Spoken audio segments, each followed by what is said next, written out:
Okay, अब आज हामी यो च्याप्टरको अब लगभग अलि लास्टतिर आउन लागिरहेको छौँ है। मेन चाहिँ न्युमेरिकल बाँकी छ यसको। अब त्योभन्दा अगाडि चाहिँ पहिला एक्जोथर्मिक एन्ड इन्डोथर्मिक रियाक्सन्स है। यो अब तिमीहरूले स्कुलदेखि नै पढिरह हो, अहिले पनि कहिलेकाहीँ सोधिरह हुन्छ है, डिफाइन एक्जोथर्मिक इन्डोथर्मिक रियाक्सन भनेर। र यसको चाहिँ मेन हामीले चाहिँ एनर्जी प्रोफाइल डायग्राम है, एनर्जी प्रोफाइल डायग्राम। जस्तै एक्जोथर्मिकमा हिट रिलिज हुन्छ भन्छौँ हामी, इन्डोथर्मिकमा हिट एब्जर्ब हुन्छ भन्छौँ। अब हिट रिलिज हुनु भनेको के हो त? रियाक्टेन्टबाट प्रोडक्ट बन्दा हिट बाहिर निस्किने भनेको रियाक्टेन्टको एनर्जी बढी हुन्छ, प्रोडक्टको कम हुन्छ, किनभने प्रोडक्ट बन्दाखेरि एनर्जी चाहिँ रिलिज भएर सराउन्डिङतिर जान्छ। त्यही भएर प्रोडक्टको एनर्जी चाहिँ रियाक्टेन्टको भन्दा कम हुन्छ एक्जोथर्मिकमा। त्यही भएर चेन्ज इन एनर्जी चाहिँ एक्जोथर्मिक रियाक्सनको लागि हामीले एन्थाल्पी चेन्जलाई नेगेटिभ लेख्नुको कारण त्यो प्रोडक्टको थोरै भयो रियाक्टेन्टको धेरै भयो भने चेन्ज इन इन्थाल्पी चाहिँ नेगेटिभ आउँछ। त्यही भएर एक्जोथर्मिक रियाक्सनको लागि चाहिँ इन्थाल्पी चेन्ज जहिले पनि नेगेटिभ हुन्छ, किनभने इन्थाल्पी चेन्ज भनेकै के हो? Energy of product minus energy of reactant गर्ने हो। अब एक्जोथर्मिकमा प्रोडक्टको एनर्जी कम हुन्छ, कम भएपछि कमबाट धेरै सब्ट्र्याक्ट गर्दा नेगेटिभ आउँछ हो। त्यस्तै इन्डोथर्मिक भनेपछि हिट एब्जर्ब हुन्छ, रियाक्टेन्टबाट प्रोडक्ट भन्दा हिट एब्जर्ब हुनु भनेको रियाक्टेन्टको भन्दा प्रोडक्टको चाहिँ एनर्जी बढी हुन्छ भने हो। अब रियाक्टेन्टको भन्दा प्रोडक्टको एनर्जी बढी भएपछि चेन्ज इन एनर्जी अथवा चेन्ज इन एन्थाल्पी चाहिँ पोजिटिभ आउँछ। अब यो कुरालाई हामीले एनर्जी प्रोफाइल डायग्राम है, हामीले चाहिँ डायग्रामबाट पनि एक्जोथर्मिक रियाक्सन र इन्डोथर्मिक रियाक्सनलाई चाहिँ इन्डिकेट गर्न सक्छौँ। र यो कुरा चाहिँ अझ हामीले बढी केमिकल काइनेटिक्स भन्ने च्याप्टरमा डिस्कस गर्छौँ। अहिले चाहिँ जस्ट एक्जोथर्मिक रियाक्सन्स भनेको के हो र इन्डोथर्मिक रियाक्सन्स भनेको के हो त्यो डिफाइन गरेर चाहिँ हामी यसको एनर्जी प्रोफाइल डायग्राम चाहिँ ड्र गर्छौँ। ओके, त्यसपछि र यो च्याप्टरको एकदमै इम्पोर्टेन्ट पार्ट भनेको हैन एउटा हेन्स ल छ। हेन्स ल, यो ल एकदमै सिम्पल ल हो, तर यो लको धेरै एप्लिकेसन छ। यही ललाई युज गरेर हामीले डिफ्रेन्ट केमिकल रियाक्सनको चाहिँ इन्थल्पी चेन्ज अथवा हिट चेन्ज क्याल्कुलेट गर्न सक्छौँ हो। र अर्को हामीले डिफाइन गर्न बाँकी टर्म भनेको एउटा बोन्ड एनर्जी भन्ने छ यो च्याप्टरमा है। वाट इज बोन्ड एनर्जी भन्छ, अनि बोन्ड एनर्जीको आधारमा नि हामीले कुनै पनि केमिकल रियाक्सनको चाहिँ heat change that is enthalpy change calculate गर्न सक्छौँ। त्यही भएर अब यो च्याप्टर चाहिँ अलमोस्ट हामी इन्डियनतिर आइरहेछौँ र एक दिन चाहिँ हामी अब न्युमेरिकल मात्रै गर्छौँ। ओके, अब एक्जोथर्मिक रियाक्सन भनेको those chemical reactions in which heat energy is release अथवा heat energy is evolve. Heat energy release हुने केमिकल रियाक्सनलाई नै हामीले के भन्छौँ त? Exothermic reaction. त्यस्तै इन्डोथर्मिक भनेपछि those chemical reaction in which heat energy is absorb हैन।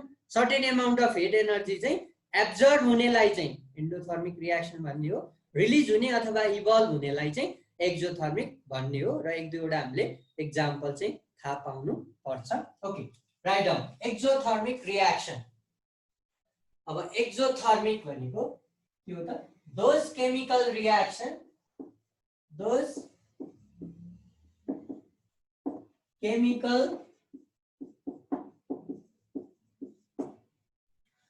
chemical reactions in which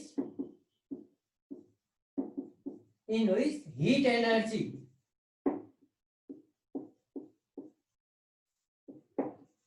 those chemical reaction in which heat energy is released or evolved. Those chemical reactions in which heat energy is released or evolved are called exothermic reactions. So, those chemical reactions in which heat energy is released or evolved are called exothermic reaction हैन जुन chemical रियाक्सनमा चाहिँ hit energy release हुन्छ अथवा evolve हुन्छ त्यसलाई चाहिँ हामीले exothermic reaction भनेर भन्छौं हेलो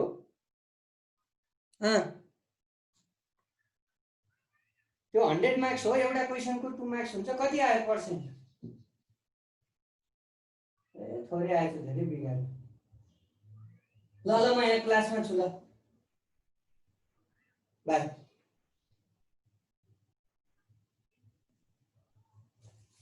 ओके अब एक्जोथर्मिक रियाक्सन्स भनेको जेनेरली चाहिँ अब कम्बिनेसन रियाक्सन्सहरु हो के हैन कम्बाइन हुँदाखेरि चाहिँ जस्तै दुईटा एलिमेन्ट कम्बाइन भएर एउटा कम्पाउन्ड बन्यो भने त्यो रियाक्सनहरु प्राय जसो एक्जोथर्मिक हुन्छ जस्तै कम्बसन रियाक्सनहरु हैन कम्बसन भनेको बल्ने क्या जस्तै कार्बन डाइअक्साइड मिथेन हाइड्रोजनहरु बल्दाखेरि चाहिँ जति हिट एनर्जी निस्किन्छ त्यो चाहिँ के हो त एक्जोथर्मिक रियाक्सनमा इभल्भ हुने हिट एनर्जी हो जस्तै फर एक्जाम्पल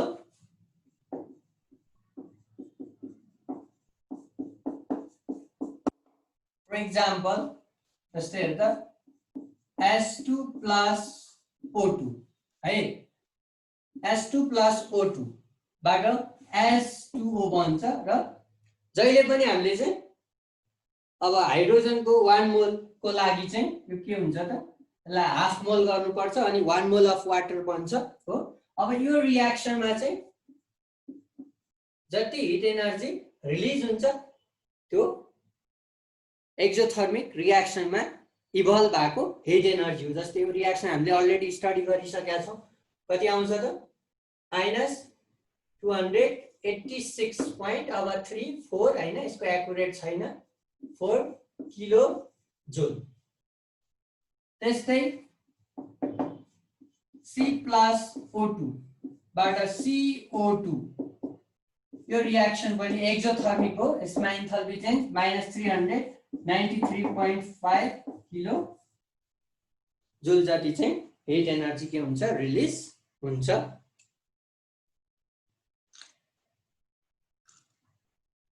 ओके अब एक्जोथर्मिक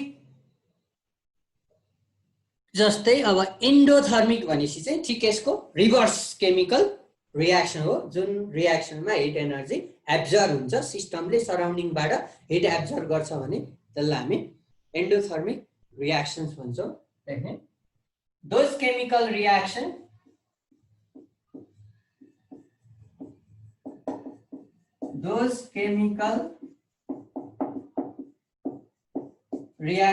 in which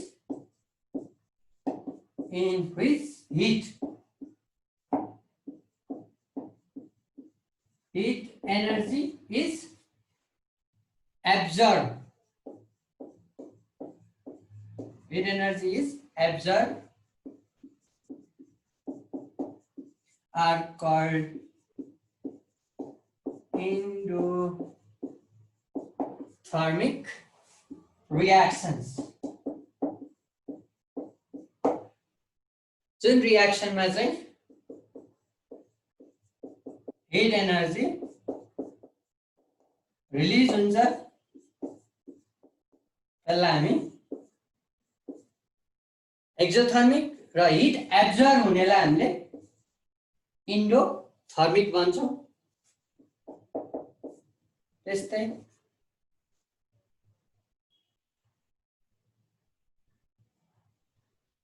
अब हेर N2+O2 नाइट्रोजन र अक्सिजन ग्यास है नाइट्रोजन र अक्सिजन ग्यास दुईटा ग्यास कम्बाइन भयो भने नाइट्रिक अक्साइड NO बन्छ नाइट्रिक अक्साइड बन्दाखेरि चाहिँ अब 43.2 किलो क्यालोरी लगभग 43 यो प्लस हो है 43.2 किलो क्यालोरी हिट एनर्जी चाहिँ एब्जर्ब हुन्छ त्यही भएर यो चाहिँ एन्डोथर्मिक रिएक्सन हो यसको मतलब यो नाइट्रोजन र अक्सिजन ग्यासलाई हामीले कम्बाइन गर्नु पर्यो भने पहिला बाहिरबाट चाहिँ हिट एनर्जी दिनु पर्छ अनि बल्ल यो कम्बिनेसन चाहिँ हुन्छ त्यस्तै S2+I2 है S2+I2 सर 43.2 के लेख्नु भयो 43.2 किलो क्यालोरी है अब यो क्यालोरी र किलो जुल जे पनि हुन देखेकै छैन ए देखिन्छ है किलो क्यालोरी है सर किलो क्यालोरी यो इन्थल्पी चेन्जको त्यो डेरियासको भ्यालु छ नि त्यो चाहिँ हामीलाई गिभन दिएको हुन्छ कि सम्झि हैन यो डिफाइन गर भन्यो भने त एउटा एउटा रियाक्सनको आफै सम्झिनु पर्छ अब न्यूमेरिकलमा चाहिँ केही रियाक्सनको तिमीहरूलाई भ्यालु छ हो र यही गिभन भ्यालुको आधारमा अरु अननोन रियाक्सनको चाहिँ हामीले इन्थल्पी चेन्ज निकाल्न सक्छौं त्यो चाहिँ अब हेन्स लको एप्लिकेसन हो क्या त्यो चाहिँ न्यूमेरिकलमा चाहिँ हामीलाई चाहिने जति दिन्छ र कुनै रियाक्सनको निकाल भन्छ त्यही गिभनबाट नै हामीले अर्को अननोन रियाक्सनको चाहिँ निकाल्न सक्छौं सबै रियाक्सनको तिमीहरूले घोक्नु पर्दैन जस्तै अब इन्थल्पी अफ कम्बसनलाई डिफाइन गर भन्यो भने डिफाइन गर्ने एटलिस्ट एउटा एक्जाम्पल चाहिँ लेख्नु पर्यो हैन त्यसको लागि चाहिँ अब तिमीहरूले एउटा एउटा चाहिँ सम्झिदा हुन्छ सबै रियाक्सनको enthalpy of combustion enthalpy of formation enthalpy of neutralisation हैन त्यस्तै एक्जोथर्मिक रियाक्सन इन्डोथर्मिक रियाक्सनको एउटा एउटा चाहिँ स्ट्यान्डर्ड भ्यालु चाहिँ तिमीहरूले सम्झियो भने त्यो चाहिँ राम्रो हुन्छ है त अब हेर यो हाइड्रोजन प्लस आयोडिन है यो कम्बाइन भयो भने 2HI अब यो तिमीहरूले हाफ हाफ गरेर यो एउटा HI लेखे पनि हुन्छ यसमा नि यो हाफ हाफ गरेर एउटा NO लेख्यो भने यो फेरि ठ्याक्कै हाफ हुन्छ क्या अब यसमा यो हाफ हाफ गर्ने हो भने यहाँ भ्यालु जति हुन्छ त्यो हाफ लेख्ने हो हामीले जहिले नि 1 मोलको लागि भनेर बुझ्नु पर्छ तर रियाक्सनमा चाहिँ यहाँ 2 मोल छ है यो 2 मोलको लागि हो यो 2 मोल बन्दा फेरि त्यति हिट एनर्जी एब्जर्ब हुन्छ भनेर बुझ्नु पर्यो त्यस्तै यो रियाक्सनमा पनि 2 मोल बन्दा फेरि अथवा यो 1 मोल पार्नको लागि यसलाई हाफ हाफ गर्नुपर्ने हुन्छ हैन त्यो गरिएन भने चाहिँ 2 मोलको लागि भन्ने बुझिन्छ यसको लागि चाहिँ ΔH = +6.2 kilo calorie 6.2 kilo calorie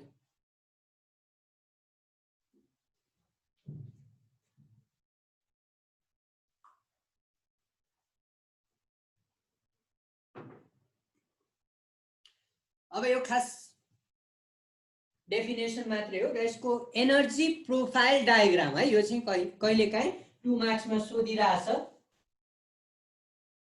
sir यस यो किलो क्यालोरीमा किन भएको सर माथि किलो जुलमा थियो के भनेको किलो क्यालोरीमा किन भएको माथि त किलो जुलमा लेखिरहेको थियो नि अहिलेसम्म हामीले किलो क्यालोरीमा किन भएको भने अब हिटलाई चाहिँ हामीले किलो जुल र किलो क्यालोरी जुनमा नि अब मेजर गर्न सक्छौं हैन एसआई युनिट भन्यो भने अब जुलै हो क्यालोरी सीजीएस युनिट पनि हो हैन जुनमा एक्सप्रेस गरे पनि हुन्छ केही फरक पर्दैन अब जस्तै मैले यहाँ किलो क्यालोरीमा लेखे यसलाई किलो जुलमा लानु पर्यो भने इन्टु 4.2 गर्दा हुन्छ 4.2 ले यसलाई मल्टिप्लाई गर्ने हैन जस्तै अब यो माथि किलो जुलको लागि किलो क्यालोरीमा लिएर आउन सक्छौ तिमीहरूले जस्तै यो किलो जुलको भ्यालुलाई किलो क्यालोरीमा ल्याउनु पर्यो भने 4.2 ले डिभाइड गर्ने अब यो दुईटै युनिट चाहिँ युज गर्न पाइन्छ त्यही भएर कन्फ्युज नहुने है अब टेक्स्ट बुकहरुमा पनि कुनै कुनै किलो जुलमा दिएको छ कुनै कुनै किलो क्यालोरीमा दिएको छ तर न्यूमेरिकलमा चाहिँ तिमीहरूलाई तीनटा रियाक्सनको चाहिँ भ्यालु दिन्छ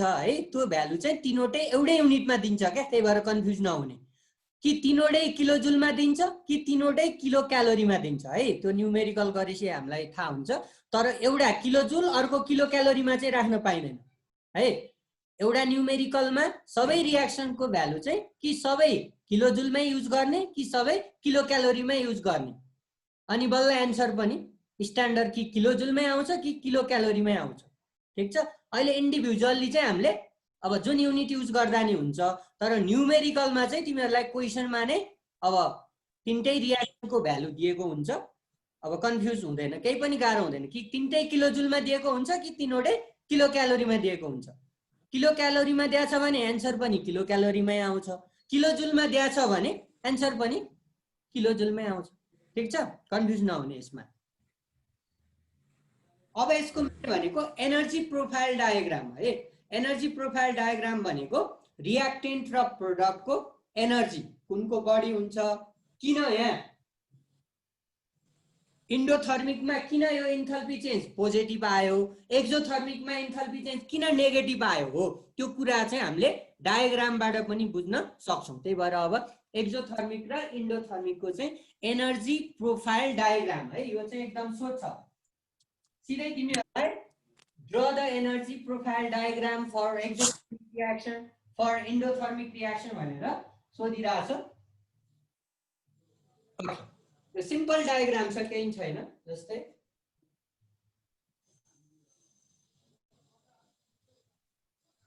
त्यो देखिया छ है। ठीक छ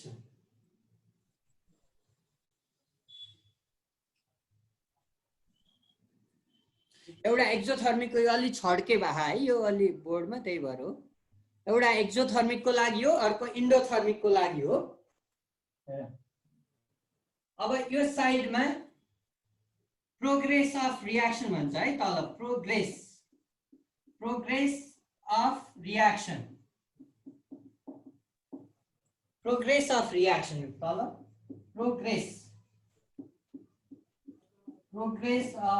रिएक्सन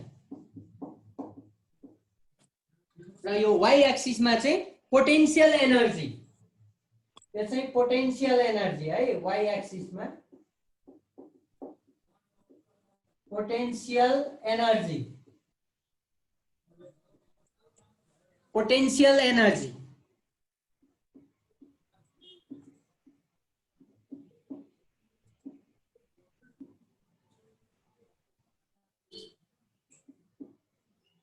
ओके। अब एउटा चाहिँ एक्जोथर्मिक को लागि हो फिगर ए। यो चाहिँ फर एक्जोथर्मिक यो इन्डोथर्मिक को लागि यसलाई हामी के भन्छौँ भने energy profile diagram energy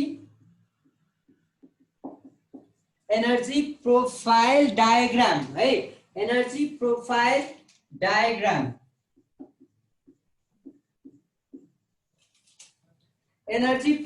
diagram for exothermic reaction। अर्को फिगर बी मा चाहिँ इन्डोथर्मिक को लागि है। यो पनि त्यही हो energy profile diagram for endothermic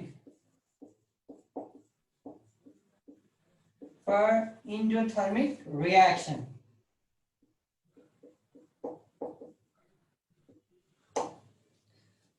यो चाहिँ एक्जोथर्मिक को लागि हो इन्डोथर्मिक को लागि।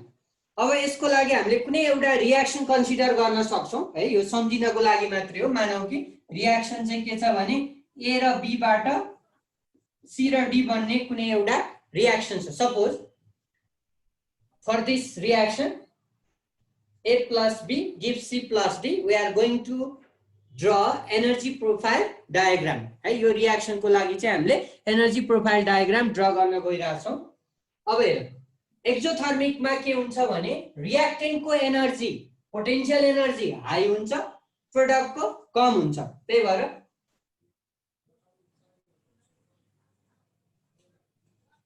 यस्तो यो कर्व हो है। यो अलि अझ राम्रो बनाउन सक्छ यस्तो गर्ने है। यहाँबाट सुरु भयो यस्तो गर्ने। यो रिएक्टेन्ट है। यो रिएक्टेन्ट यो प्रोडक्ट अलिकति तल छ है। यो अलि तल लाने। यो रिएक्टेन्ट अलि माथि छ प्रोडक्ट अलिकति तल चाहिँ तल झार्देऊ। रिएक्टेन्ट हाम्रो के छ मानौ A plus B छ है। A plus B बाट C plus D प्रोडक्ट बनेको छ C plus D है। यसलाई हामी रिएक्टेन्ट भन्छौं। A plus B भनेको रिएक्टेन्ट हो।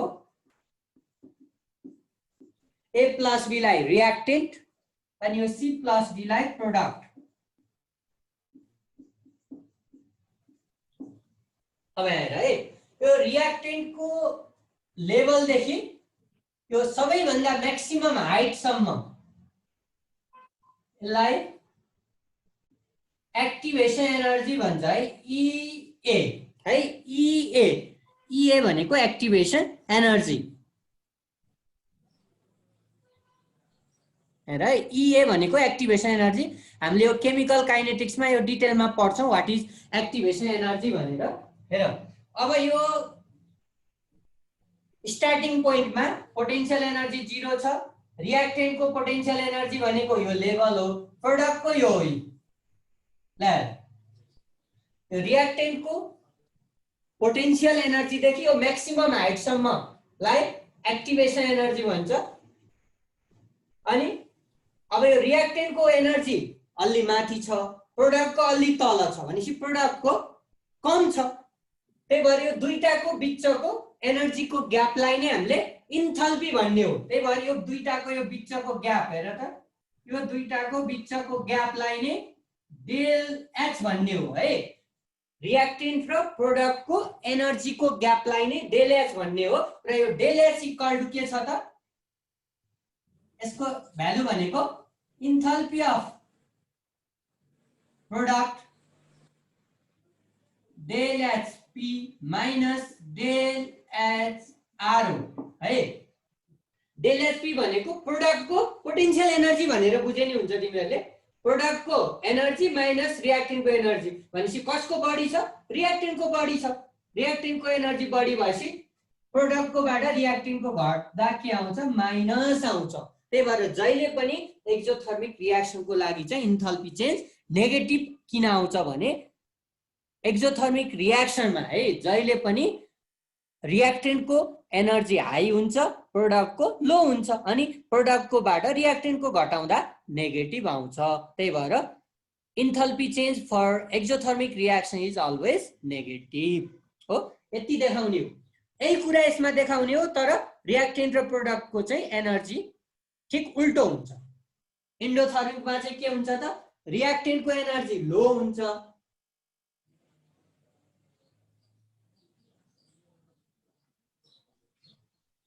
प्रोडक्टको अलि हाई हुन्छ हेर है रियाक्टेन्टको अलि तल बनाउने ए प्लस बी प्रोडक्टको अलि माथि बनाउने सी प्लस डी है अब यो रियाक्टेन्टको लेभल देखि यो म्याक्सिमम हाइट लाई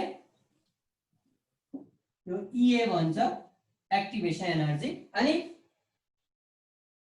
यो रियाक्टेन्ट र प्रोडक्टको हो यो दुईटाको डिफरेन्स लाई के भन्छ डेल एच भन्छ डेल एच भनेको enthalpy of product minus enthalpy of reactant हो अब यो केसमा हेर त प्रोडक्टको एनर्जी बढी छ रियाक्टेन्टको कम छ त्यही भएर बढीबाट कम घटाउँदा चेन्ज इन इन्थल्पी जहिले नि के आउँछ पोजिटिभ आउँछ यति कुरा बुझ्ने हो है एनर्जी प्रोफाइल डायग्राम भन्यो भने यो दुईटा बनाउने तिमीहरूलाई एक्जोथर्मिकको मात्रै भन्यो भने हो एउटा बनाइदिने इन्डोथर्मिकको भन्यो भने हो एउटा बनाउने for both exothermic and endothermic भन्यो भने दुवै बनाउनु पर्छ यो केही गाह्रो छैन केमिकल काइनेटिक्स भन्ने च्याप्टरमा यो फेरि रिपिट हुन्छ त्यति बेला त झन् हामीले डिटेलमा पढ्छ यो एक्टिभेसन एनर्जी भने के हैन अब यो 0 देखि है यो 0 देखि यो म्याक्सिमम हाइट सम्मको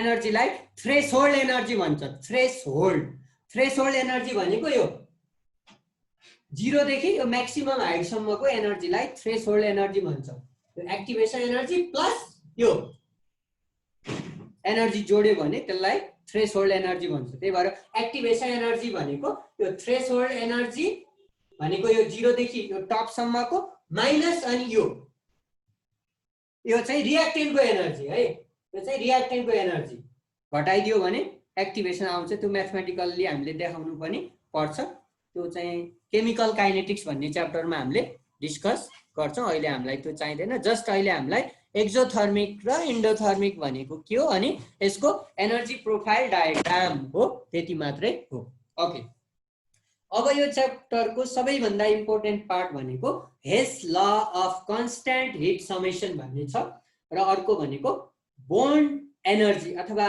बोन्ड इन्थल्पी पनि भन्छ ओके यो भयो हैन डायग्राम है यो एकदम इम्पोर्टेन्ट छ है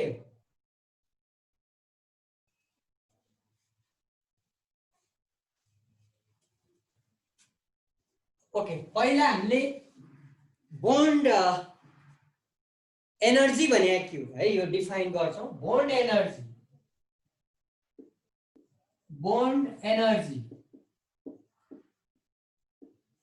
एनर्जी अथवा यसलाई बोन्ड इन्थल्पी पनि भन्छ है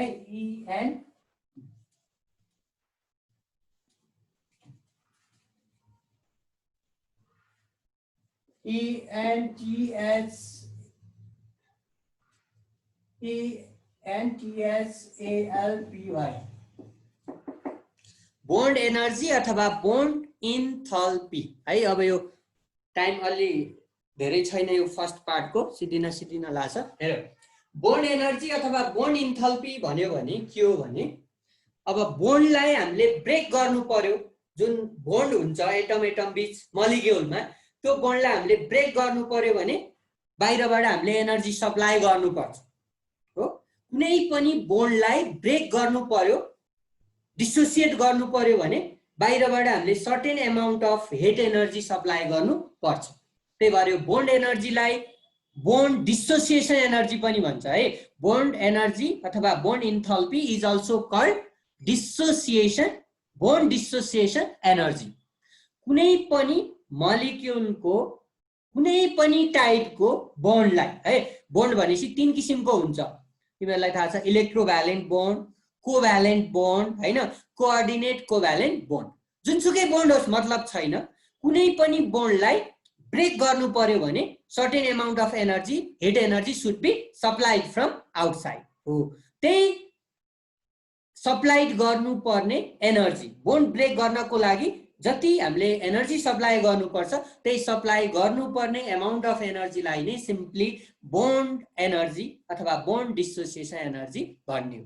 जस्तै फर एक्जाम्पल हामीसँग H2 मलिक्युल छ।